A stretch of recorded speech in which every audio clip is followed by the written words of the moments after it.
जब कोर्ट में जज किसी व्यक्ति को सजाए मौत सुनाता है, जिस कलम से वह यह सजा लिखता है उस कलम की नील को तोड़ देता है। फांसी का नाम सुनते ही अपराधी थर थर कांपने लगता है। वैसे तो फांसी देने के कई नियम हैं, जैसे फांसी का फंदा, वह जगह जहां फांसी दी जानी है, वह समय, सब सुनिश्चित होता है। सब पहले से तय होता है कब फांसी दी जानी है। जिस दिन अपराधी को फांसी की सजा दी जाती है उस दिन जेल का अधीक्षक, डॉक्टर, एग्जीक्यूटिव मजिस्ट्रेट और जल्लाद मौजूद रहते हैं। इन सभी के बगैर अपराधी को फांसी नहीं दी जा सकती। जिस अपराधी को फांसी दी जाती है उस अपराधी के साथ आखिरी वक्त तक जल्लाद ही होता है, जो कि सबसे बड़ा काम जल्लाद को ही करना होता है। हर जल्लाद को फांसी देने से ठीक पहले अपराधी के कान में कुछ कहना होता है। यह होता है हमारे देश में। यह बात बहुत कम लोगों को पता होती है। फांसी देने से पहले मुजरिम के कान में जल्लाद क्या कहता है, जिसके बाद मुजरिम को लटकाने के अलावा जल्लाद के पास कोई चारा नहीं होता। क्या आपको पता है? नहीं ना तो वीडियो को जरूर पूरा देखिएगा। जल्लाद कानूनन ही सही फांसी देता हो, इस तरह कई लोगों को वह फांसी देता हो, भले वह अपराधी ही सही। फांसी पर लटकाने के बाद जल्लाद को चैन की नींद आती होगी, ये सोचने वाली बात है। फांसी से जुड़ी एक और बात है, फांसी हमेशा सुबह दी जाती है, सूर्य उदय के समय के आसपास। लेकिन क्यों फांसी का वक्त सुबह का है? इसलिए दिया जाता है कि जेल मैनुअल के तहत जेल के सभी कार्य सूर्य उदय के बाद किए जाते हैं। जेल के कार्य फांसी के बाद प्रभावित ना हो जाएं, इसलिए दिया जाता है फांसी सुबह सुबह। लेकिन आप हम जैसे लोग जब नॉर्मल एग्ज़ाम देने जाते हैं, रिजल्ट पता करने जाते हैं, जॉब इंटरव्यू देने के लिए जाते हैं, इतने में ही हमारा हार्ट रेट बढ़ जाता है। हम खुद की दिल की धड़कन को सुन सकते हैं।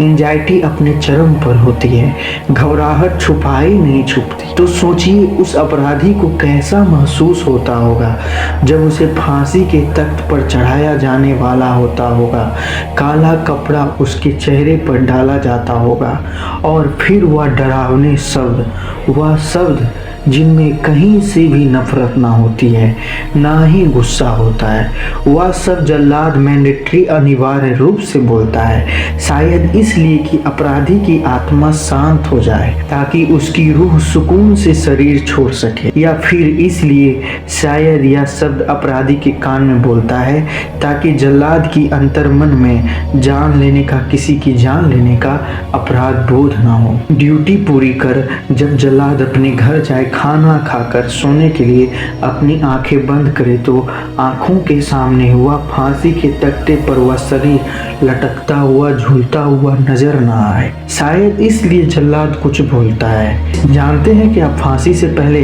अपराधी के कान में जल्लाद क्या बोलता है? हमारे देश में जब भी किसी अपराधी को फांसी दी जाती है तो उस समय जल्लाद फांसी देने से पहले अपराधी के कान में कुछ कहता है और उसके बाद ही अपराधी को फांसी दी जाती है। फांसी देने से पहले अपराधी के कान में जल्लाद माफ़ी मांगता है और बोलता है, मुझे माफ़ कर दो, मैं मजबूर हूँ, मुझे माफ़ करो, मैं सरकार का गुलाम हूँ, आपके लिए बस कुछ नहीं कर सकता। अगर अपराधी हिंदू होता है तो राम राम जल्लाद कहता है, अगर मुस्लिम होता है तो सलाम बोलता है। फांसी देने से पहले जब जल्लाद कान में बोलता है तो अपराधी थर थर कांपने लगता है।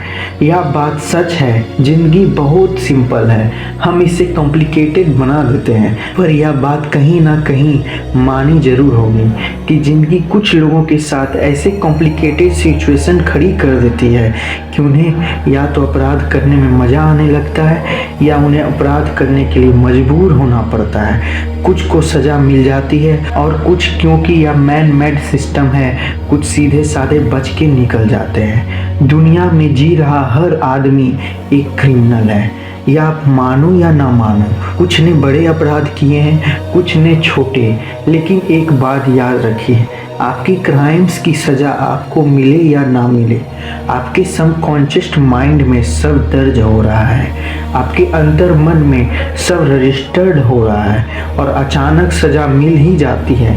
आखिर सज़ा मिल ही जाती है इसी जीवन में और इसी दुनिया में। सवाल बड़ा अजीब है, समझ नहीं आ रहा इस प्लेटफॉर्म में आपसे पूछूं या ना पूछूं। क्या आपके सबकॉन्शियस माइंड में भी ऐसे अपराध छुपे हुए हैं जो आपको सोने नहीं देते? तो कमेंट सेक्शन आपका है, चाहे तो मन हल्का कर लीजिए।